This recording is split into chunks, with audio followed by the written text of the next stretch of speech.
નમસ્કાર ખેડૂત મિત્રો, આજનો વિષય છે જમીનની તબદીલી અંગે કોઈ વાંધો હોય તો શું કરવું.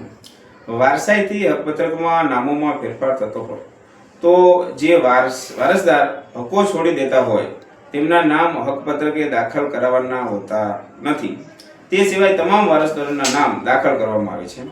હિન્દુ વારસાઈ ધારા અન્વયે તમામ વારસદારો એટલે કે ગુજરનારની વિધવા, પત્ની, પુત્ર, પુત્રીઓ દરેકને સરખી છે વારસાઈથી હક પ્રાપ્ત થાય છે.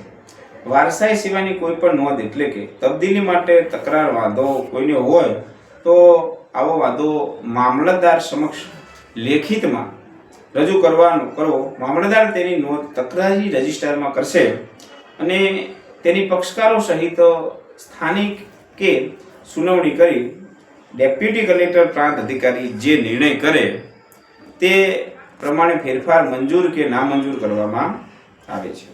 આશા રાખું છું વિડીયો ખૂબ જ ઉપયોગી નીવડ્યો છે. ચેનલને સબસ્ક્રાઇબ કરવા વિનંતી. જય જવાન જય કિસાન.